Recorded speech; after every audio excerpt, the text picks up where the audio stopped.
மனிதனுக்கு கஷ்டம்னு வரத்துக்கு முன்னாடி நம்ம கடவுள் நம்பிக்கையே இருக்காது. ஏன்? நம்மளுடைய இல்லற வாழ்க்கைக்கு தேவையானது காசு, பணம், பேரு, புகழ் இதுதான் தேவை. அப்ப தினமும் நம்ம அத தேடி ஓடிட்டு இருப்போம். நம்மளுக்கு குடும்பத்திலேயே ஒரு சின்ன கஷ்டம், அதாவது நம்ம எத தேடி ஃபர்ஸ்ட் ஓடணுமோ, அதுவே நம்மள திருப்பி அடிக்கும். நம்ம மனைவி நம்மள மதிக்காத போயிடுவா, நம்ம புள்ள நம்மள மதிக்காத போயிடும், நம்ம உற்றார்கள் எல்லாம் மதிக்காத போயிடுவாங்க, நம்மளுக்கு ஒரு தொழில் அமையாத போயிடும். அப்ப நம்ம கடவுள தேடி ஓடுவோம் பாரு, கடவுளே எதுன்னு தெரியாத ஓடிட்டு இருப்போம். நம்ம கதைகள் எல்லாம் கேட்கறாங்க பாரு, அங்கதான் நம்ம சந்தி சிரிக்கிறோம். ஏன்? சொல்றவன் மந்திரவாதி கிட்ட சொல்லிட்டு இருப்போம் இல்லையா? அருளாடிட்டு கேட்டுட்டு இருக்கானே அவங்ககிட்ட சொல்லிக்கிட்டு இருப்போம். பில்லி, சூனியம், மந்திரம், தந்திரம், செய்வனை இந்த மாதிரி குடுகுடுப்புக்காரங்கிட்ட நம்ம சொல்லி நம்ம குறைகள் எல்லாம் தீர்த்தரலான்னு பார்ப்போம். 10 பைசாவுக்கு பிரயோஜனம் இல்லாத போயிடும்.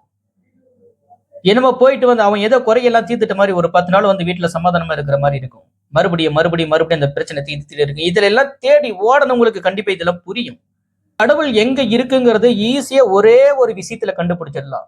எந்த ஆலயத்துல ₹1 காசு பணத்தை எதிர்பார்க்காத ஒரு ஆலயம் இருக்கிறதோ அங்க மட்டும்தான் மக்களுடைய குறைகள் முழுமையா தீரும். மத்த எங்கேயுமே தீராது. ஆதியில இந்த உலகம் உற்பத்தி ஆகும் போது தெய்வ சக்தி எப்படி இருந்துச்சு, இப்ப எப்படி இருக்கு? அப்போ ஆதியில இருந்து இன்னை வரலும் எந்த இடத்துல நிரந்தரமா ஒரே கொள்கையை கடைபிடிக்குது? வெள்ளிங்கிரி, சதுரகிரி, திருவண்ணாமலை, ஏன் திரு கைலாயமே போய் பாத்தீங்களா கூட எந்த இடத்துலயும் ₹1 காசு யாரும் வாங்கவும் மாட்டாங்க. அங்க கடவுளாண்ட போடுறதுக்கும் விட மாட்டாங்க. அது மட்டும்தான் உண்மையான இறைநிலை. மத்தது எல்லாமே மனிதனுடைய டிராமா.